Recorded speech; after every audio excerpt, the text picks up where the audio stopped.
मोक्षमार्गस्य नेतारं भेत्तारं कर्मभूव्रतां ज्ञातारं विश्वतत्त्वानां वन्दे तद्गुणलब्धये। तत्त्वार्थ सूत्र ग्रंथराज में आज से 9वां अध्याय प्रारंभ होता है। पिछले अध्यायों के माध्यम से जीव, अजीव, आश्रव और बंध इन तत्वों का वर्णन सुना जा चुका है, पढ़ा जा चुका है। अब यहाँ से संवर निर्जरा तत्व के वर्णन की मुख्यता से यह अधिकार प्रारंभ होता है। पहला सूत्र है आश्रव निरोधः संवरः। संवर के लिए एक परिभाषा दी गई है। आश्रव का निरोध करना संवर कहलाता है, अर्थात आश्रव को रोक लेना ही संवर है। पहले अध्यायों में अच्छे ढंग से बताया जा चुका है कि आश्रव क्या है और बंध क्या है। वैसे तो आश्रव की परिभाषा आप लोगों को ध्यान हो, काय वांग मनः कर्म योगः स आश्रव, ऐसा कहा गया था। मन वचन काय की क्रियाओं को रोकने का नाम ही आश्रव को रोकना है। ये इस सूत्र के और उस सूत्र के मेल से इस बात की सिद्धि हो जाती है। अब प्रश्न ये होता है कि मन, वचन और काय इन तीनों क्रियाओं को रोक पाना, ये तो योगों का रोकना हुआ। और योगों का जो रोकना है, योगों का निरोध होना, ये संवर अगर यहाँ कहा जा रहा है तो योग निरोध को ही यहाँ पर एक तरह से संवर कह दिया। और यह जो योग निरोध की प्रक्रिया है, ये तो तब होगी जैसे आपने अरिहंत भगवान के लिए सुना हो, तीर्थंकर भगवान के लिए सुना हो, जब वह 13वें गुणस्थान में अरिहंत दशा में भी अपने योगों को संकुचित करके समवसरण को छोड़ करके संवर करते हैं, तब वो संवर वहाँ घटित हो जाता है। अगर हम इस तरह से समझें कि योगों को रोकने का नाम संवर है, तो फिर वह संवर मन, वचन, काय की क्रियाओं को पूर्णतया रोकने से ही होगा। और मन, वचन, काय की जो होने वाली योग की प्रक्रिया है, वो तो तब रुकेगी जब 13वें गुणस्थान का अंत समय आएगा। क्योंकि योगों से रहित तो 14वां गुणस्थान का समय होता है, जिन्हें हम अयोगी कहते हैं। बाकी तो समय पर योग चलते ही हैं। तो जब तक ये योग चल रहे हैं, उससे पहले हमें क्या करना? तो यहाँ ये समझने की चीज़ है कि यह हमें इसलिए कहा जा रहा है कि पूर्णतया जो संवर होगा वो वहीं पे होगा। जितने भी हमने कर्म प्रकृतियों को पढ़ा है, उन सब कर्म प्रकृतियों का क्रम से संवर होता चला जाता है। और वह संवर गुणस्थानों के अनुसार जिन जिन कारणों से कर्म बनते थे, उन्होंने कारणों के माध्यम से आने वाले कर्मों के रुकने पर होता चला जाता है। एकदम से तो किसी को 13वां गुणस्थान प्राप्त नहीं होता। एकदम से तो कोई भी 13वें गुणस्थान के अंत में होने वाले संवर को प्राप्त नहीं कर सकता। तो यह संवर जो यहाँ पर बताया जा रहा है, उस संवर को भी प्राप्त करने के लिए, उस गुणस्थान तक पहुँचने के लिए और अंतरंग में जो कर्म बंध हो रहे हैं, उन कर्म बंधों को रोकने के लिए पहले कर्मों का संवर चाहिए, फिर बाद में 9 कर्म का संवर होता है। एक कर्म और एक 9 कर्म। कर्म तो ज्ञानावरण आदि 8 कर्म हैं, वो कर्म हैं। और जो मन, वचन, काय के योग हैं, वो 9 कर्म संबंधी योग हैं। तो 9 कर्म संबंधी योगों का संवर तो बाद में होता है, पहले कर्मों का संवर करना होता है, क्योंकि कर्मों का संवर हुए बिना कभी अरिहंत दशा नहीं मिलेगी, और अरिहंत दशा में संवर हुए बिना कभी भी अयोगी दशा नहीं मिलेगी, और उसके बिना कभी सिद्ध दशा की प्राप्ति नहीं होगी। इसलिए इस पूरे प्रकरण से आप लोगों को ये ध्यान में रख लेना है कि ये जो सूत्र है अत्यंत छोटा सा सूत्र है। आश्रव के रुकने का नाम संवर है, इतना कहा गया। तो आश्रव किसका रोकना? एक तो योग रूप आश्रव है, और एक जो है मोह रूप आश्रव है। जो योग रूप आश्रव है वो तो नौकर्म का आश्रव है, शरीर के संबंधी क्रियाओं का आश्रव है, वो तो जब समय पर रुकेगा तभी रुकेगा।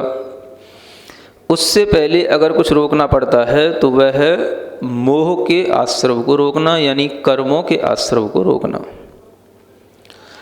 आपने अगर कभी गुणस्थान की परिभाषा पढ़ी हो तो गुणस्थान किसे कहते हैं? गुणस्थान की परिभाषा में यही आता है, मोह और योग के निमित्त से जो आत्मा के परिणाम होते हैं उनको गुणस्थान कहते हैं। तो गुणस्थान में दो ही चीज़ें आती हैं, मोह और योग। मोह के निमित्त से भी कुछ गुणस्थान है और कुछ गुणस्थान योग के निमित्त से है।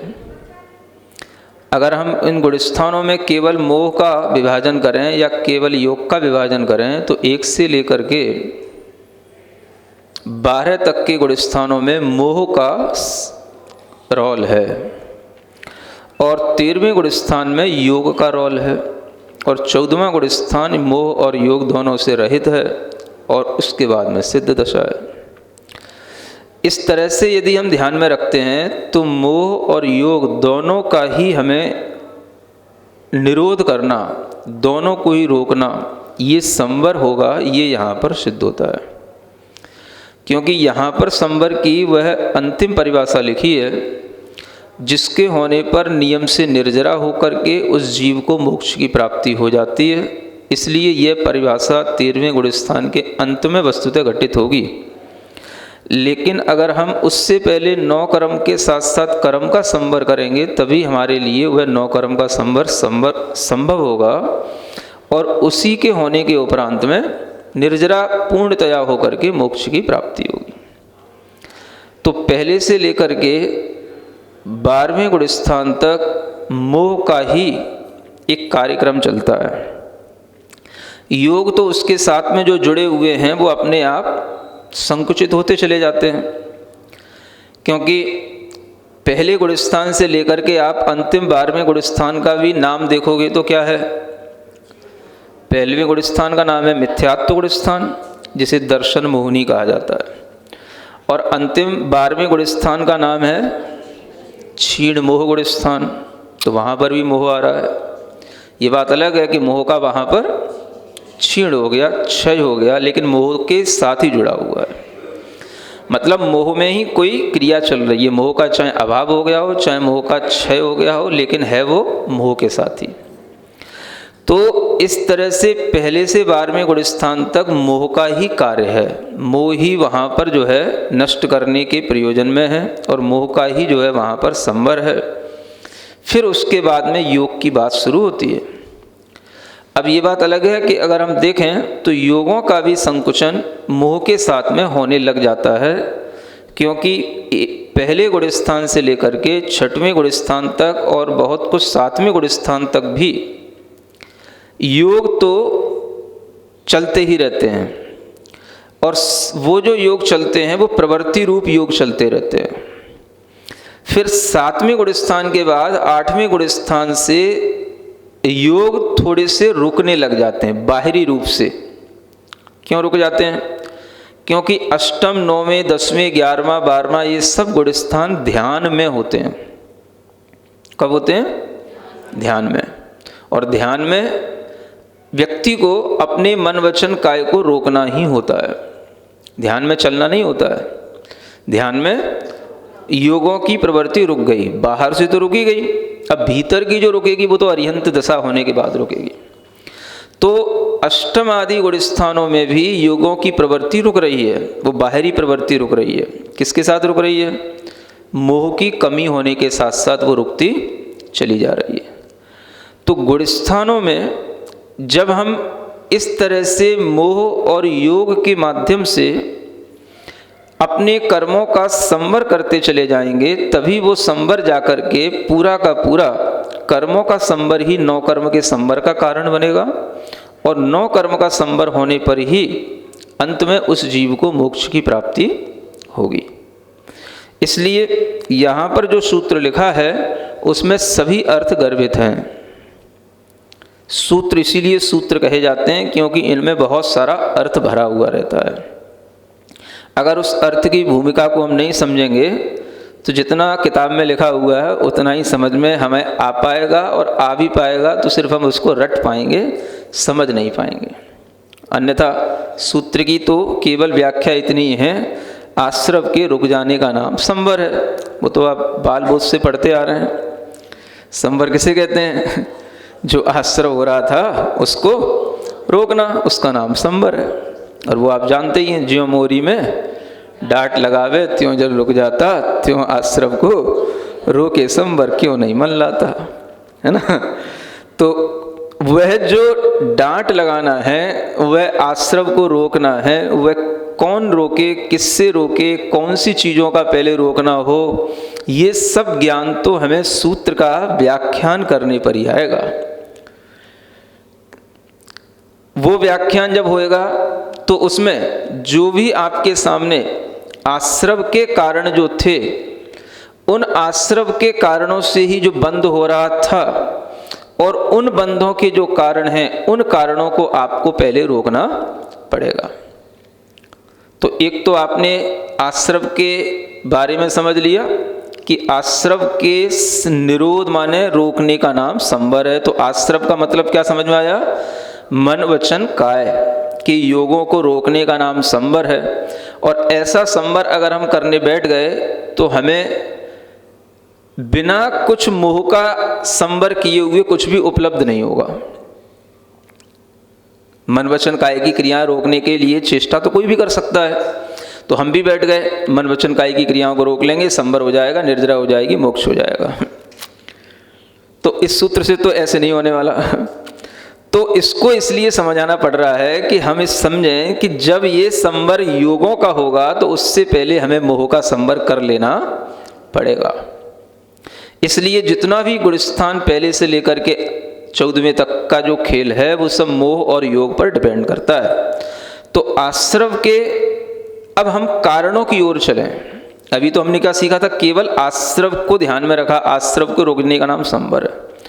अब आश्रव जिनसे हो रहा है या बंध जिनसे हो रहा है, क्योंकि अपन ये भी जान चुके हैं कि आश्रव और बंध एक समय वर्ती हैं। तो जिन कारणों से आश्रव होता है उन्हीं कारणों से बंध होता है। तो अब आप बंध की ओर देखें। ये सूत्र जो आश्रव का था वो कौन से अध्याय का था जो बताया जा रहा था? 6वें अध्याय का, है ना। भले ही आप लोगों ने अपने मन से पढ़ा होगा, लेकिन ये कौन से अध्याय का सूत्र है? 6वें अध्याय का।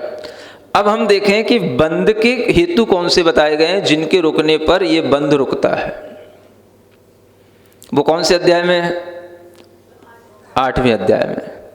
मिथ्यात्व, अविरति, प्रमाद, कसाय, योगा, बंध हेतवः, ये भी आया ना। ये बंध के हेतु, बंध के कारण। अब इन बंध के कारणों को रोकने पर वस्तुतः ये संवर घटित होगा, है ना। आश्रव का रोकने का मतलब क्या है? बंध का रोकना।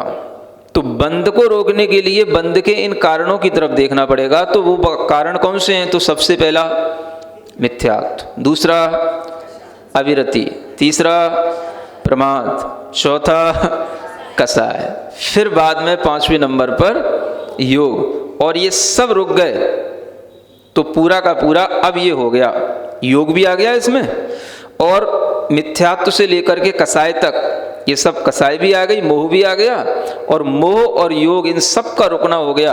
तो आश्रव का रुकना हो गया, बंध का रुकना हो गया, इसी का नाम हो गया पूर्णतया संवर। ये तब होएगा। तो पहले क्या रोकना पड़ेगा? अब प्रैक्टिकली बात पे आए। ये तो थ्योरिकली बात हो गई, है ना, कि इतना हमने समझ करके क्या समझ लिया कि आश्रव को रोकने का नाम संवर है, लेकिन सबसे पहले हमें रोकना क्या है? हम महाराज कहाँ से शुरू करें बात? समझ आ रहा है ना? हम संवर करना चाहते हैं, हम निर्जरा करना चाहते हैं, क्योंकि हमें पता पड़ गया है 7 तत्वों में आश्रव तत्व, बंध तत्व हमारे लिए हेय हैं, है ना। ये आश्रव बंध संसार के कारण हैं। हमें बंध को भी छोड़ना है, आश्रव को भी छोड़ना है, हमें संवर को अपनाना है, निर्जरा को अपनाना है। हम शुरू कहाँ से करें? तो आपको कहाँ से शुरू करना बताना पड़ेगा। इस सूत्र के अनुसार तो यही कहना पड़ेगा कि आपको सबसे पहले अपने मिथ्यात्व को रोकना है ना, कि सबसे पहले जो बंध के हेतु हैं उन बंध के हेतुओं को रोकना। तो जैसे ही मिथ्यात्व रुकेगा, मिथ्यात्व कर्म का जो बंध का कारण है उसको अगर रोक लिया, उसका संवर हो गया, तो क्या होगा? पहले गुण स्थान से ऊपर उठने पर ही मिथ्यात्व का संवर होगा, है ना। क्योंकि मिथ्यात्व गुण स्थान में मिथ्यात्व का संवर नहीं होगा। जब वह मिथ्यात्व का अभाव होगा तब मिथ्यात्व का संवर कहलाएगा। तो जब पहला गुण स्थान छूटेगा जो अनादिकाल से चला आ रहा है, मिथ्यात्व भाव, मिथ्यात्व गुण स्थान, तब जाकर के उस जीव की प्रोग्रेस वहां से शुरू होगी, पहला गुण स्थान छूटने पर। तो सबसे पहले संवर किसका होगा? मिथ्यात्व का होगा। अब ये मिथ्यात्व अपने आप में एक कारण है, और इस कारण ने अपने साथ में बहुत सारी प्रकृतियों को जोड़ रखा है। जब आप बंध विच्छुत्ति और बंध की अबंध प्रकृतियां और इनके संवर गुणस्थानों के अनुसार कभी पढ़ें, कर्म कांड के अनुसार, तब आपको थोड़ा सा ज्ञान में आएगा कि एक मिथ्यात्व के साथ में 16 प्रकृतियों का संवर रुकता है। अगर एक मिथ्यात्व छूट गया तो कितनी प्रकृतियां रुक जाएंगी? 16 प्रकृतियां उस मिथ्यात्व के साथ ही बदती हैं, उनका अनुबंध है ना। तो एक मिथ्यात्व रुकने पर ये 16 प्रकृतियों का संवर हो जाएगा।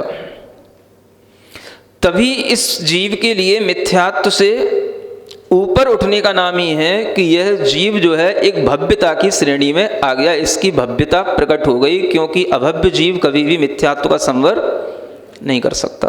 कौन करेगा? भव्य ही करेगा। भव्य में भी निकट भव्य करेगा। यानी पहले गुण स्थान को छोड़ पाना ही सबसे दुर्लभ चीज है, सबसे कठिन चीज है। बस पहला गुण स्थान छूटना। पहला गुण स्थान बदला, फिर तो कभी ना कभी सब कुछ अपने आप बदल जाएगा। आप बस केवल नीचे जो ग्राउंड है उससे ऊपर उठने की कोशिश करो। उसके बाद में अगर कभी ये संभव हो पाया कि मिथ्यात्व छूट गया, तो फिर आप ऊपर ऊपर चलते चले जाएंगे। इसलिए सबसे पहला जो कारण है वो क्या है? मिथ्यात्व। संवर सबसे पहले करना है तो किसका करना? मिथ्यात्व का। अब ये मिथ्यात्व क्या भला है? थोड़ा सा समझने की कोशिश तो करनी पड़ेगी। आखिर इतनी बड़ी चीज है महाराज, और अब ये 9वां अध्याय शुरू ही हो गया है, 10वां तो बहुत छोटा सा ही है, और ये भी पूरा हो गया। और हमें अगर यही नहीं पता पड़ा कि मिथ्यात्व क्या है, तो फिर तत्पर शुद्ध पढ़ने का मतलब ही क्या निकलेगा? हैं? वैसे तो कई बार सुन चुके होगे और कई जगह पर आ चुका भी होगा, है ना। बहुत सारे लोग जो है सब जगह सुनते रहते हैं, तो मिथ्यात्व का वर्णन भी पहले कई बार किया जा चुका होगा। लेकिन फिर भी आपके लिए यहाँ पर प्रसंग में, संवर के प्रसंग में, उस मिथ्यात्व को याद रखना है। अगर आप प्रैक्टिकली समझने की कोशिश करें तो ये मिथ्यात्व कैसे टूटेगा? एक तो थ्योरेटिकली चीज होती है, जैसे कभी मैंने समझाया हो, मिथ्यात्व 5 प्रकार का होता है। विपरीत मिथ्यात्व, एकांत मिथ्यात्व, है ना, अज्ञान मिथ्यात्व, ये वो, है ना। अब वो चलो उस समय आपने उसको सीखा, समझा, बहुत कुछ आपने मिथ्यात्व छोड़ने की कोशिश की, ठीक है ना। आपने एकांत बुद्धि छोड़ी, विपरीत बुद्धि छोड़ी, अज्ञान छोड़ा, वैनयिक छोड़ा, सब छोड़ा, संशय छोड़ा। अब फिर भी आपके मन में लगता है कि मिथ्या छूटा नहीं है महाराज। नहीं समझ आ रहा है? लगता है कि नहीं लगता है? क्यों लगता है? फिर कहीं ना कहीं अभी और रह गया है कुछ मिथ्यात्व। जो मिथ्यात्व प्रैक्टिकली हमारे लिए होता है, मिथ्यात्व भाव, वो अध्यात्म ग्रंथों में हमें बताया जाता है। समझ आ रहा है? अध्यात्म ग्रंथ से ही हम प्रैक्टिकली समझ सकते हैं कि मिथ्यात्व किसे कहते हैं। ये तो सिद्धांतिक ग्रंथों के माध्यम से हमें सैद्धांतिक परिभाषाएं सुनने को मिल जाती हैं, और हम अपनी जो एकांत आदि धारणाएं होती हैं उनको हम छोड़ सकते हैं। आपने कहा तत्व का श्रद्धान करो, हम तत्व का श्रद्धान करते आ रहे हैं महाराज, जब से आप पहले सूत्र से पढ़ा रहे हो, पहले अध्याय का, तब से हम सुन रहे हैं, तब से हम श्रद्धान कर रहे हैं। समझ आ रहा है? और बहुत से लोग सुन रहे हैं और सुन सुन करके कई तरीके से अपनी श्रद्धा बढ़ा भी रहे हैं। समझ आ रहा है? आपके सामने कुछ लोग बैठे हैं, ब्यावर राजस्थान से आए हैं, है ना, इसी तत्वार सूत्र को सुनते सुनते, है ना, वो बेटा बैठा है 22 साल का है, तत्वार सूत्र सुनता है ना, आज उसकी इच्छा हुई दर्शन करने की, दर्शन करने आया, तो सुनते हुए आ रहे हैं। अब ये तत्व का श्रद्धान कहीं ना कहीं हमारे अंदर बढ़ रहा है, तभी तो ये इच्छा हमारी बढ़ रही है कि हाँ हमें और भी आगे सुनना है। अभी तक हम परोक्ष सुनते थे, चलो आज प्रत्यक्ष सुनते हैं। अब ये जो श्रद्धा बढ़ रही है, इसको अगर हम प्रैक्टिकल फॉर्म में देखेंगे तो ये कैसे दिखाई देगी? तो आचार्य कहते हैं बहिरात्मा का मतलब ही होता है मिथ्या दृष्टि जीव। क्या कहा गया? मिथ्या दृष्टि का मतलब क्या है? बहिरात्मा, है ना। बहिरात्मा का मतलब क्या? जिसकी आत्मा आत्मा को ही छोड़ करके बाहर बाहर घूमती हो, उसका नाम है बहिरात्मा। क्या समझे? अब आप कहोगे आत्मा आत्मा को कैसे छोड़ देगी? तो आत्मा का जो ज्ञान है, आत्मा का जो ज्ञानोपयोग है, वो ज्ञानोपयोग अपनी ही आत्मा को आत्मा न मान करके अन्य सब चीजों में अपनापन मान करके सबको, बाहरी की पूरी दुनिया को, शरीर से लेकर के पूरे संसार को अपना मानने की कोशिश करता है। इसलिए उसका नाम आचार्यों ने क्या कहा? बहिरात्मा। ये प्रैक्टिकल बात है मिथ्यात्व की, है ना। क्योंकि अब ये जानना भी जरूरी है, नहीं तो अभी 9वां अध्याय तो आपके मतलब का तो कुछ है ही नहीं इसमें। अभी इसमें मुनियों का वर्णन शुरू होने वाला है। संवर निर्जरा सब कहाँ होती है? सब व्रतों के बाद शुरू होती है, सब मुनियों के माध्यम से शुरू होती है। तो आपको तो केवल सुनना है, आप कहोगे हम क्या करें? तो आपके लिए संवर करने के लिए यहाँ पे बताया जाने जरूरी है, वो ये भाव है कि मिथ्यात्व का संवर करने के लिए हमें अपनी बहिरात्म वृत्ति को बदल करके क्या करना पड़ेगा? अंतरात्म वृत्ति में लाना पड़ेगा। इसी को आचार्यों ने कहा 3 प्रकार की आत्माएं, एक बहिरात्मा, एक अंतरात्मा और एक परमात्मा, है ना। ये आत्मा के ही स्टेट हैं। अब जब तक ये बहिरात्मपन रहता है तब तक मिथ्यात्व का भाव है। ये अध्यात्म के माध्यम से ही समझ में आता है कि बहिरात्मपन क्या है। तो देह जीव को एक गिने, वही बहिरात्म तत्व मुधाय, है ना, कि देह और जीव को जो एक गिनेगा उसमें बहिरात्म वृत्ति है, और जो देह और जीव के अंतर को जानेगा वो अंतरात्म वृत्ति है। जहां से अंतरात्म वृत्ति आने लग गई, समझ लो हमारा मिथ्यात्व भाव छूटने लग गया। और जब ये मिथ्यात्व छूटने लग गया तो सम्यक दर्शन के साथ में वो अंतरात्मा कहलाने लग गया। ये भीतर से अनुभव करने वाली चीज है। क्या बनना है? परमात्मा बनना है ना। ये सबके लिए बड़ा इजी होता है कहना। क्या बनना है? परमात्मा बनना है ना। कोई यूं नहीं कहता है कि पहले अंतरात्मा बनना है। क्या बने हुए हो? तो बहिरात्मा बने हुए हैं, वो तो अनादिकाल से बने हुए हैं, उसको तो किसी ने बनाया नहीं, वो तो ऑलरेडी सब चल ही रहा है सिंस बिगिनिंगलेस टाइम। तो वो तो जो है बहिरात्मा बने हुए हैं। अब बनना क्या है? तो परमात्मा, और बीच के सब स्टेप गायब है। तो ये जो एक कमी है कि हम पहला स्टेप नहीं देख रहे हैं और लास्ट स्टेप देख रहे हैं, इससे भी हमें कुछ उपलब्ध शायद नहीं होगा, है ना। क्योंकि हमें देखना क्या चाहिए? पहला कदम तो ऊपर उठे। हम थोड़ा सा तो अपनी सामर्थ्य इतनी बनाएं कि हम अपने एक कदम को ऊपर उठा करके पहले से, जब भी कभी आएगा तो दूसरा तो नहीं आता, गुणस्थान की अपेक्षा से देखेंगे तो चौथा ही आएगा। तो पहला कदम जब भी उठेगा तो कम से कम हमारा सम्यक दर्शन की ओर हो, बहिरात्म वृत्ति से हमारी वृत्ति अंतरात्म वृत्ति बन जाए। ये सबसे बड़ा पुरुषार्थ है मनुष्य जीवन का, है ना। एक तरफ तो ये तत्व श्रद्धान आपने सीख लिया, लेकिन इसमें आपके लिए प्रैक्टिकली जो करने योग्य है वो सिर्फ इतना ही है कि इस तत्व की श्रद्धा हमारे अंदर कैसे आएगी। बंद तत्व की श्रद्धा, श्रद्धा इससे नहीं आ जाएगी कि जैसा बंद लिखा है वैसा ही हमें हूबहू स्वीकार है। क्या समझे? आप तो ही समझते ना, जैसे 7वें अध्याय में संवर का वर्णन किया गया वैसा ही हमें संवर का वर्णन स्वीकार है, जैसे 8वें अध्याय में बंद का वर्णन किया गया वैसा बंद का वर्णन मुझे A to Z बिल्कुल हमारे लिए स्वीकार है। और जैसा आप 9वें अध्याय में कर दोगे संवर और निर्जरा, वैसा महाराज बिना नूनच किए मैं स्वीकार कर लूंगा, मुझे तत्व का श्रद्धा पूरा हो गई। फिर भी आपके हाथ क्या लगेगा, है ना? ये सिर्फ ज्ञान तो हाथ लगेगा, लेकिन तत्व श्रद्धा अगर शुरू होती है तो कहाँ से शुरू होती है? सिर्फ इस बात के डिफरेंस के साथ कि हमारे ज्ञानोपयोग में हमारी ही ज्ञान आत्मा का श्रद्धान है और शरीर आदि जो हमसे भिन्न चीजें हैं उन्हें हम भिन्न रूप में श्रद्धान कर रहे हैं या नहीं, यहीं से जीव और अजीव का श्रद्धान शुरू होता है। और जहाँ से जीव अजीव के बीच का ये डिफरेंस ये सिद्धांत के साथ में शुरू हो जाएगा, वहीं से अपने आप सब तत्वों की श्रद्धा प्रारंभ हो जाएगी। आश्रव, बंध, संवर, निर्जरा सब उसी के साथ जुड़े हुए हैं। तो चलना तो शुरू से है,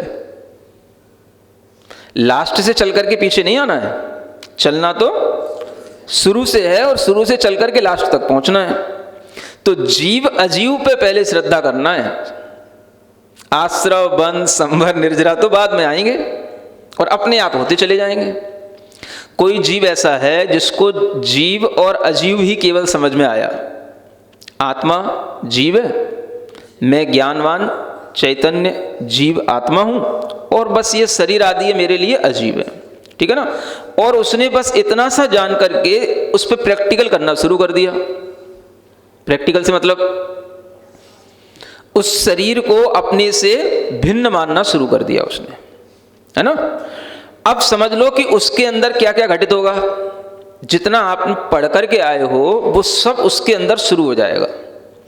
आश्रव, बंध, संवर ये तो थ्योरी है, ये सब चीजें प्रैक्टिकली अगर आत्मा में घटित होंगी तो सिर्फ यहीं से शुरू होंगी कि जीव और अजीव के बीच का डिफरेंस हमारे अंदर बढ़े, ज्ञान में बार बार वही परिणति आए कि मैं जीव हूं, अजीव जो शरीर है ये मुझसे भिन्न है और यह मेरा नहीं है, मेरे साथ जरूर है। क्या समझ में आया? ये मेरे साथ तो है लेकिन मेरा नहीं है। जैसे हम दूसरी चीजों को कहते हैं ये मेरे साथ थी चीजें, अब नहीं है तो नहीं है क्योंकि वो मेरी नहीं थी। उसी तरीके से शरीर भी हमारे साथ है लेकिन वो शरीर मेरा नहीं है। इस शरीर में मेरेपन का भाव जब छूटेगा तभी जीव और अजीव के बीच का श्रद्धान आएगा, तभी मिथ्यात्व का संवर होएगा और वहीं से जीव के अंदर अपने आप उसकी प्रोग्रेस शुरू हो जाएगी जो गुणस्थानों के माध्यम से होती है, जिसे हम कहते हैं मोह का संवर करने पर, मिथ्यात्व का संवर करने पर ही आगे सम्यक दर्शन होता है। सुन रहे हैं?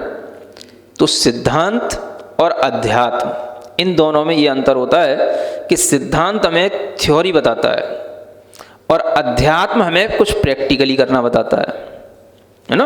अब आप कहोगे महाराज ये बातें आज आप यहाँ क्यों बता रहे हो? इसलिए बता रहा हूँ कि 9वां अध्याय आ गया अब कुछ बचा नहीं। यद्यपि अध्याय बहुत बड़ा है लेकिन प्रैक्टिकली अगर आपने कुछ नहीं किया तो आपको आगे कुछ हाथ लगने वाला नहीं, क्योंकि आपके लिए चर्चा आज ही हो सकती है, कल से तो फिर मुनियों की चर्चा शुरू हो जाएगी। समझ आ रहा है? उसमें जितना भी संवर का निर्जरा का प्रकरण है सब मुनि महाराज के लिए पूरा अध्याय है। आप क्या करोगे बैठे बैठे? सुनेंगे महाराज। करोगे क्या? तो करने के लिए भाव जो है वो यहाँ पर है, अपना मिथ्यात्व भाव छोड़ने के लिए अपनी देह से जो आत्म बुद्धि जुड़ी है उसको हटाना। पता कैसे लगेगा? बड़ा अच्छा प्रश्न किया। पता कैसे लगेगा कि देह से हमारी आत्म बुद्धि जुड़ी है कि हट गई है ना? पता लगने का तरीका यह है कि जब भी कभी देह के ऊपर कष्ट आता है ना, देह में रोग होते हैं, देह में अनेक तरीके की पीड़ाएं होती हैं, देह की विपरीतताएं होती हैं, उस समय पर हम इस देह के स्वभाव को समझ करके अपनी ही आत्मा के ज्ञानोपयोग को अपनी ज्ञान आत्मा में लगा करके उस पीड़ा से अपने आप को परेशान न करते हुए, उस पीड़ा को भी कर्म का एक फल समझते हुए उससे अपने आप को विरक्त करेंगे जब हम भीतर ही भीतर, और हम भीतर ही भीतर इस तरीके की जब साधना करेंगे कि हम इस शरीर की पीड़ा को शरीर की ही पीड़ा समझ करके, कर्म फल की एक वेदना समझ करके छोड़ रहे हैं और हम अपने शांत स्वभाव में ही लीन हो रहे हैं, तो यह अभ्यास आपके अंदर का बताएगा कि आपको जीव अजीव का श्रद्धान हुआ है।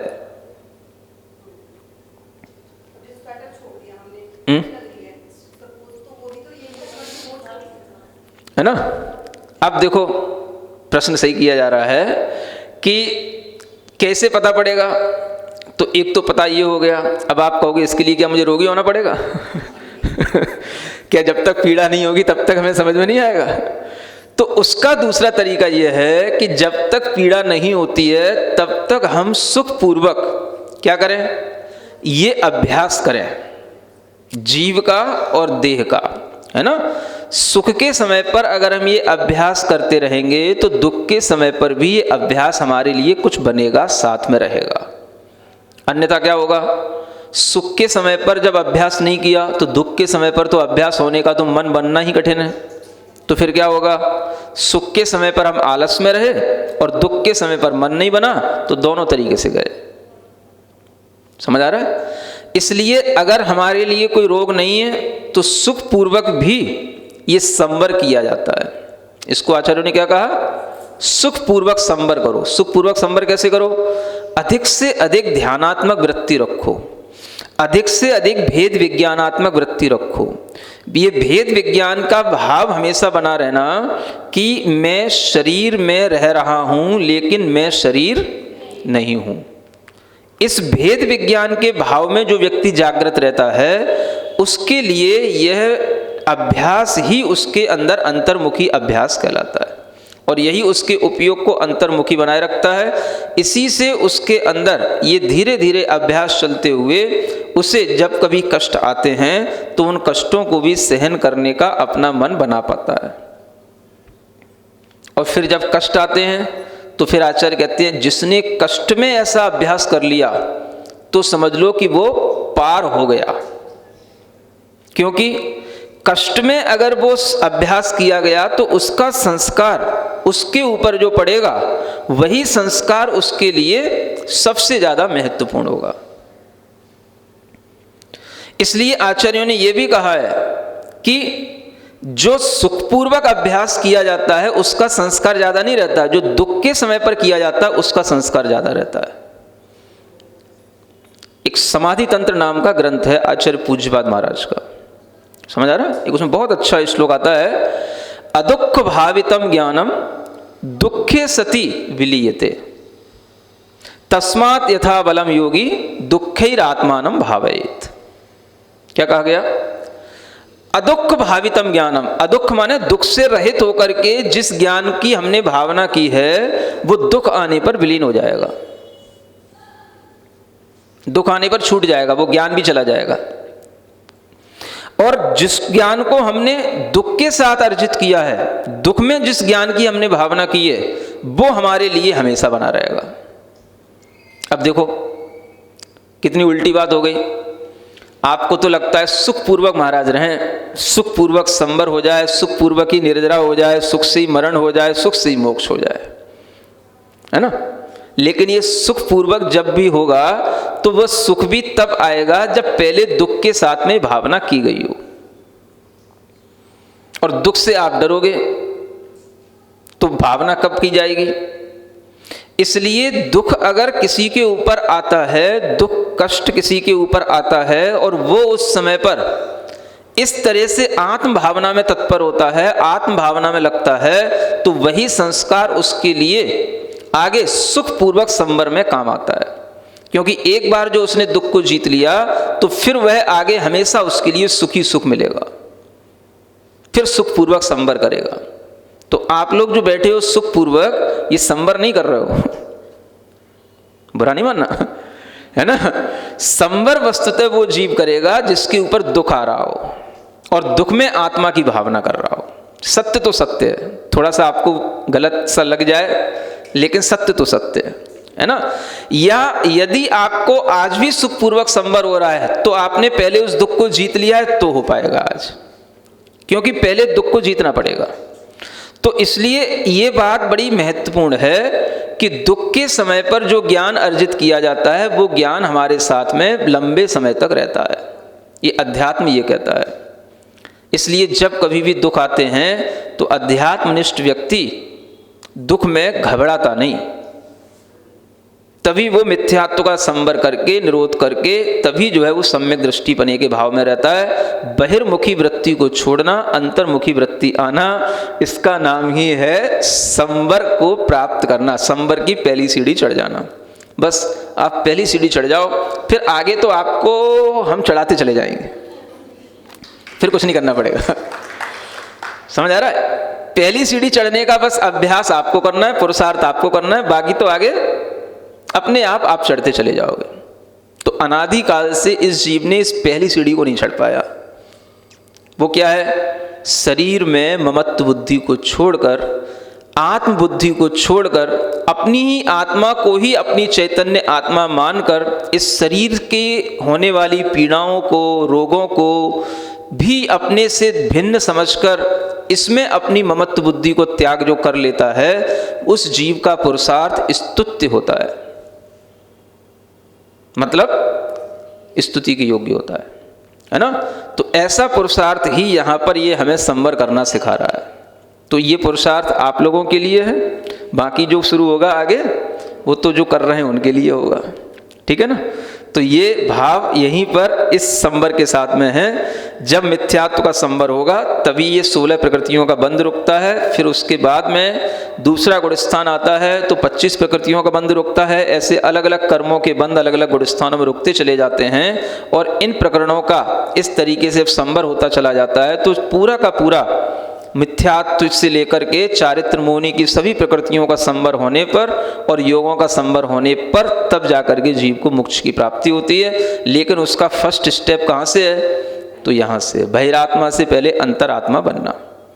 वो किसी भी उम्र में हो सकता है, उसके लिए उम्र के लिए कोई मोहताज नहीं होना है कि महाराज बुढ़ापे में करेंगे, बड़े होके करेंगे, अभी नहीं अगले जन्म में करेंगे। वो कभी भी किसी के लिए हो सकता है, उसके लिए कोई भी उम्र के लिए मोहताज नहीं होना।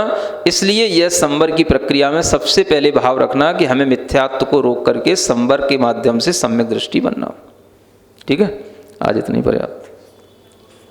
बोले मुनि श्री 108 प्रणम्य सागर जी महाराज की जय। चलिए चलते हैं पूज्य गुरुवर के पावन चरणों में और आप सभी भक्तों के मन में उठने वाली जिज्ञासाओं का समाधान प्राप्त करते हैं। आज की पहली शंका राखी जैन, मॉडल टाउन, दिल्ली से। नमोस्तु गुरुदेव। मिथ्यात्व छोड़ने की श्रृंखला में क्या यह बात सही है कि जिनदेव का प्रथम नमस्कार करो और अन्य देवी देवताओं को हम साधर्मी भाई की तरह जय जिंद्र कहना चाहिए? यह जितनी भी बातें हैं वो सभी बातें मिथ्यात्व से जुड़ी तो हैं, लेकिन मिथ्यात्व के कई रूप हैं। एक बाहरी रूप और एक अंतरंग रूप, एक व्यवहारिक रूप, एक आत्मिक रूप। जो आपने प्रश्न किया है ये मिथ्यात्व का एक व्यवहारिक रूप है कि आपको मिथ्यात्व का अभाव करना है तो आपको किस तरीके का व्यवहार करना है। तो व्यवहारिक पक्ष की अपेक्षा से ये चीज़ बात ठीक है, लेकिन जो बात यहाँ बताई गई है वो अभी आत्मिक पक्ष की अपेक्षा से बताई गई, क्योंकि व्यवहार की बात पहले कई बार की जा चुकी है, इसलिए अभी निश्चय की जो बात थी वो आपको बताई गई। सुनीता जैन, नोएडा से। नमोस्तु गुरुवर। मेरा बेटा कर्म सिद्धांत को मानता है, मंद कषाय वाला है, पाप से बचता है, पर मंदिर पूजा नियम में विश्वास नहीं है, तो क्या वह मिथ्या दृष्टि है? ऐसे प्रश्न मत किया करो कि बेटे ने सुन लिया तो घर में रहना मुश्किल हो जाएगा।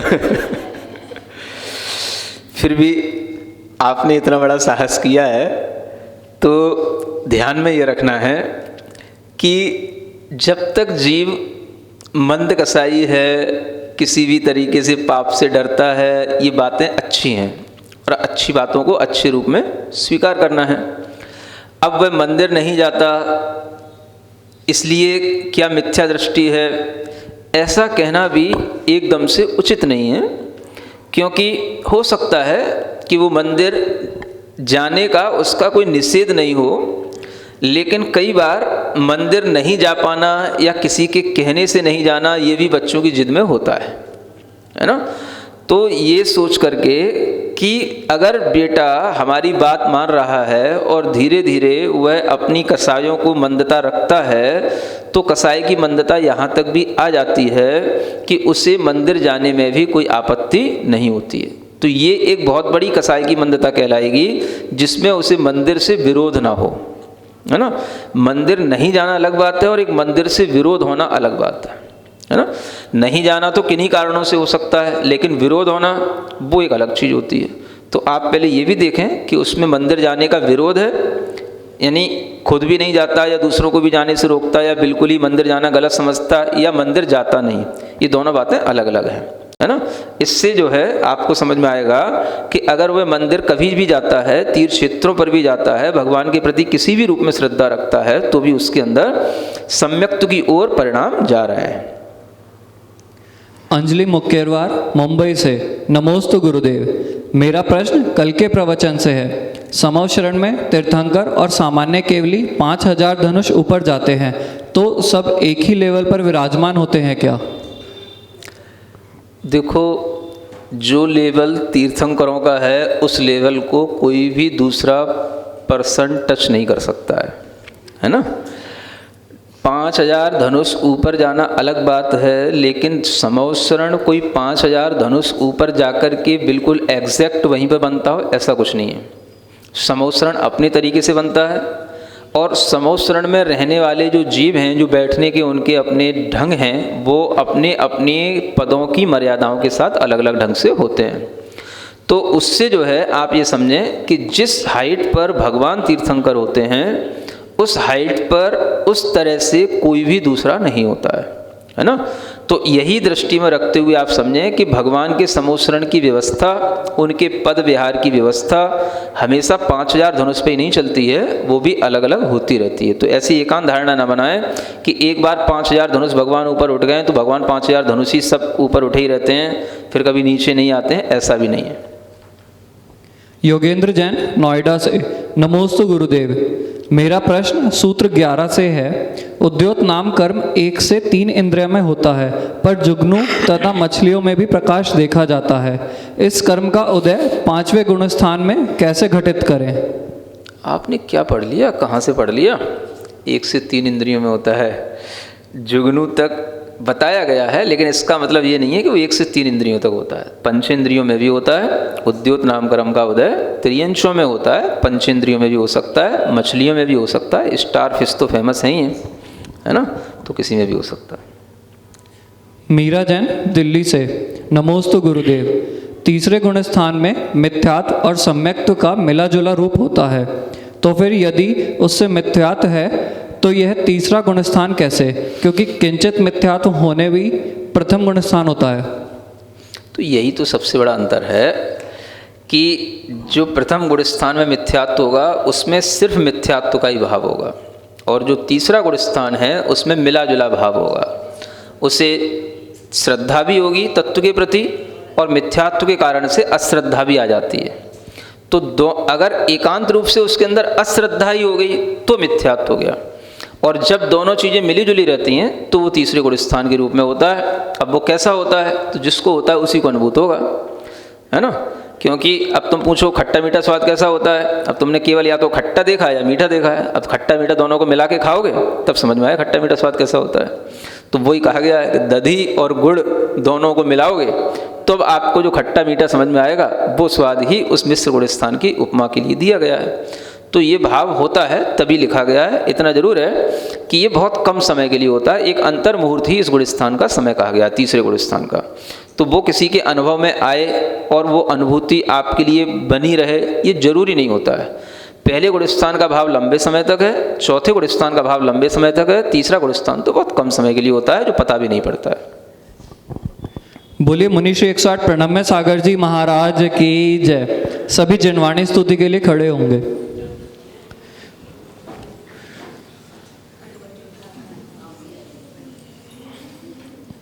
सिरिजन वाणी जग कल्याणी जग जन मदतम मोहरी जनमन हारी गणहर हारी जम जरा भव रोग हरि तिथ्य राणम दिव्य जोणिम जो पढ़ई सोणई मये धारई नाणम सुख मनंतम धरई सासद मोख पदम पावई सासद मोख पदम पावई।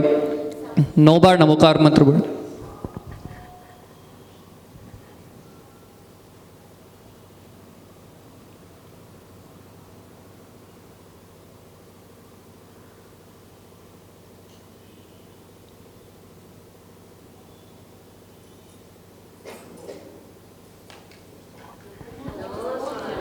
बोले द्वादशांग जिनवाणी माता की जय। मुनिश्री 108 प्रणव में सागर जी महाराज की जय।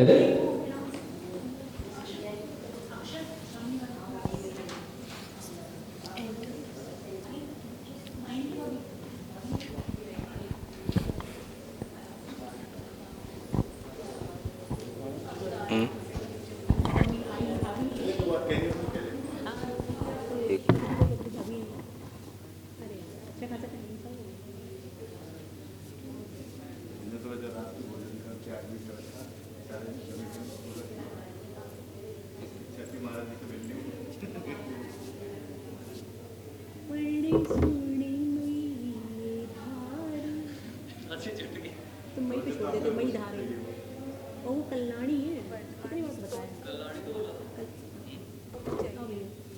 उसमें कल्याणी है मैंने कल्याणी। अरे यार अब आप सुनाओगे रुक जाओ मैं उसे खत्म करके आता हूँ।